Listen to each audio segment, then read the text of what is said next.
আজ আমি করব শুটকি মাছের একটা রেসিপি। তো এখানে আমি এই যে লোটে শুটকিটা আমি আগেই গরম জল দিয়ে ভিজিয়ে রেখেছি। তো আর সেই সাথে করব সবজি দিয়ে নিয়েছি মূলো, শিম আর বেগুন। তো সবগুলো সবজি আর শুটকি মাছটাকে রেডি করে নিয়ে আমি ফিরে আসছি 10 মিনিট পরে। তো শুটকি মাছটাকে আমি ভালো করে পিস করে কেটে নেব, নিয়ে আমি একটু ব্লেন্ডারে একটু মিহি একটা পেস্ট করে নেব। তো সবগুলো সবজি আমি কেটে নিলাম। এখন একটু অল্প তেলের মধ্যে সবজিগুলো আমি সব নুন হলুদ দিয়ে কষিয়ে নেব। তো তেলের মধ্যে সবগুলো সবজি আমি দিয়ে দিলাম। দেব পরিমাণ মতো নুন, দিলাম হলুদ গুঁড়ো, দিলাম কয়েকটা চেরা কাঁচা লঙ্কা। এখন আমি সবগুলো ভালো করে মিশিয়ে নিয়ে ঢাকা দিয়ে নরম হওয়া পর্যন্ত এগুলোকে ভালো করে আমি কষিয়ে নেব। তো সবজিটা আমি ভাজা হতে হতে আমি এখানে শুটকি মাছটাকে ব্লেন্ডারে একটু পেস্ট করে নিয়েছি, মিহি পেস্ট করেছি। এটা শিলনোড়াতেও করা যেত, তো আমি ব্লেন্ডারেই করে নিলাম। তো এখন আমি এটাকে একটু মশলা মিশিয়ে মেখে নেব। দিলাম পরিমাণ মতো নুন, দিলাম হলুদ গুঁড়ো, দিলাম লঙ্কার গুঁড়ো, দিলাম একটু ধনের গুঁড়ো। এখন আমি এগুলো ভালো করে মিশিয়ে নেব, মেখে নেব ভালো করে।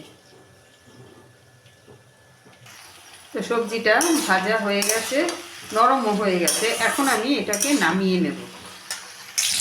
তো সবজিটাকে নামিয়ে আমি তেল আবার গরম করে নিলাম, নিয়ে আমি কয়েক কোয়া রসুন তেলের মধ্যে দিয়ে দিলাম। একটু ভাজা হতে হতে এখন আমি যে শুটকি মাছটা আমি ব্লেন্ডারে পেস্ট করে রেখেছিলাম সেইটাকে আমি মশলা দিয়ে মাখিয়ে রেখেছি। এখন আমি এটাকে ভেজে নেব।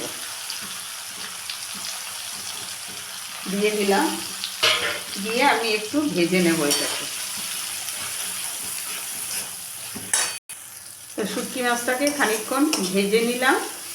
এখন আমি এটার মধ্যে দেবো একটু জল, দিয়ে আমি একটু ঢাকা দিয়ে রাখবো। একটা ঢাকা দিয়ে দিলাম। তো শুটকি মাছটাকেও আমার ভেজে নিলাম, ভাজা হয়ে গেছে। এখন আমি যে সবজিগুলো ভেজে রেখেছি সেই সবজিগুলো দিয়ে দিলাম, দিয়ে আমি এখন এটাকে ভালো করে মেশাবো। দিলাম কয়েকটা রসুনের কোয়া, দিয়ে ভালো করে মিশিয়ে নেব।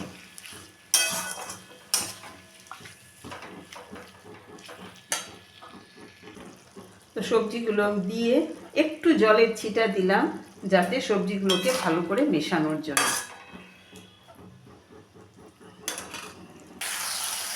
তো সমস্ত সব কিছু মিশিয়ে নিয়ে রান্না আমার কমপ্লিট। এবার আমি নামিয়ে নেব। তো নামানোর আগে ওপর থেকে আমি একটু ধনেপাতা ছড়িয়ে দিলাম, দিয়ে আবার ভালো করে মিশিয়ে নিয়ে এখন আমি নামিয়ে নেব।